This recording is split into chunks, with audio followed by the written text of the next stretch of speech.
Sarah's correct. It is by no means a one size fits all. And it goes back again to that interiority of knowing what drives you. And that doesn't mean what drives me is better than what drives another. I just know what drives me. And I have to be honest to me, just like Sarah has to be honest to her. I was So Sarah doesn't know this is coming, but here we are. We're going to just throw it at her. And it's the question of money, financing this whole thing. I know when my husband thought that when I was homeschooling, he equated, because we were new for us, he thought homeschooling meant free schooling.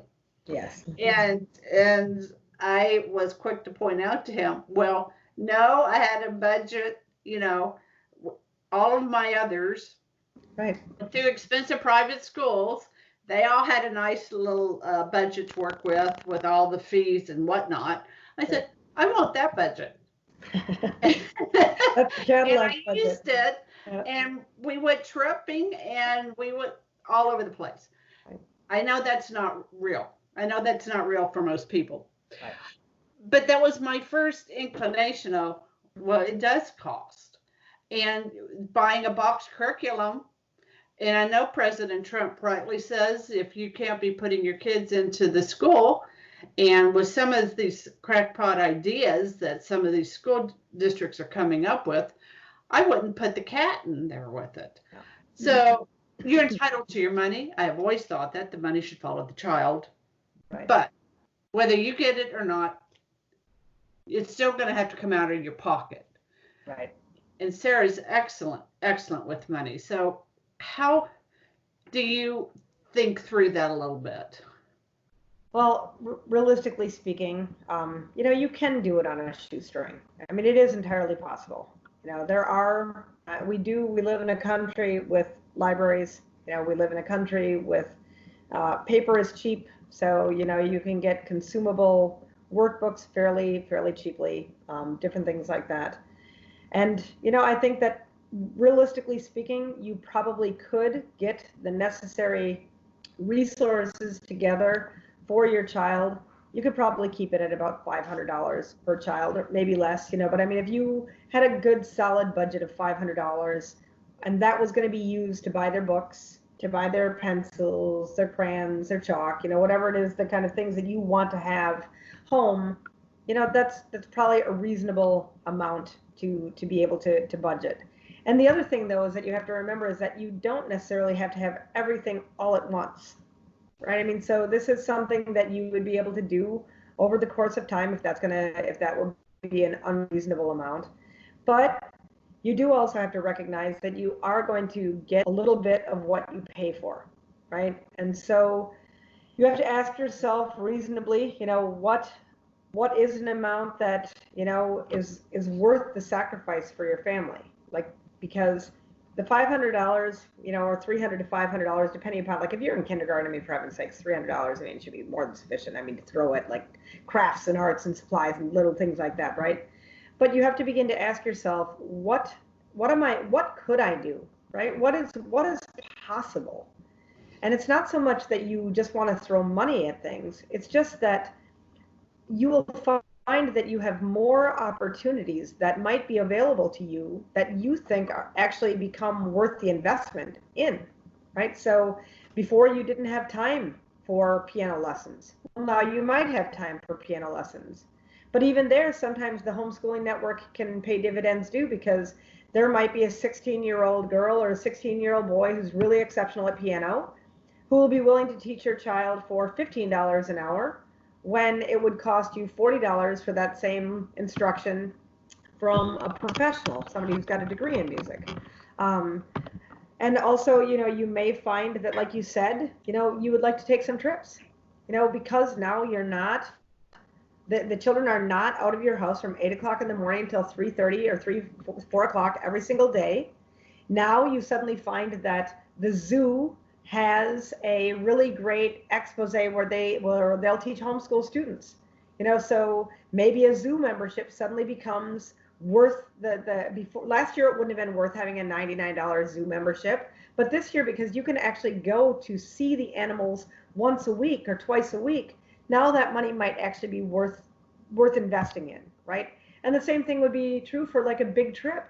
Maybe your family vacation now becomes actually part of your homeschool budget, because you don't just go anywhere, you go somewhere specific. Maybe your children just spent the last year reading the Little House on the Prairie books. And so, there's now a whole industry basically built in Minnesota and different areas that you can do a whole Little House on the Prairie tour where you can see these places and the kids can go to where they, so the way that you're going to spend your budget now, really, you are limited. You can do it very cheaply, right? But you're limited in your expenses only based upon what you think is necessary. And we pay for what we value. So if you value piano lessons, you're probably going to pay for piano lessons. If you value history, you'll probably pay for a number of trips to historical museums or historical sites around your state. If you value sciences, same thing. I mean, you maybe an investment in the a children's museum or something would be a reasonable thing. But it's all going to be driven by your values. And it's so much nicer when you get to spend your money and put your money where your values are, instead of having to pay an income or pay for a that mostly supports your values, but doesn't always. That's awesome. That's awesome. Yes. I know. Yes, the trips, the family trips. We did this fabulous.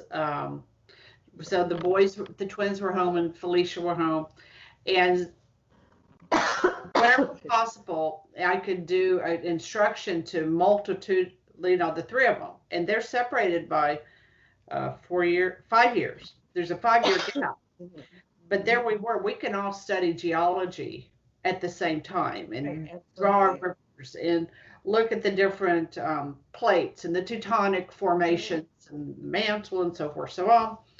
And then we have a fabulous trip out west. We go through the Grand Canyon. We go through. Right there, perfect. Yep. Perfect. All of it comes, so all of those words that were words on a sheet of paper and maybe given a pencil drawing suddenly become brilliantly alive in the Grand Canyon, because you see all of it right in front of your face. You see how the plates shifted. You see how the sediments were formed. And I mean, it really is, it really can become, I think actually in some instances it can become kind of addicting. Oh, it is. And I knew what I had taught, and I knew what those words that would resonate within their intellect. And I said, do you remember when?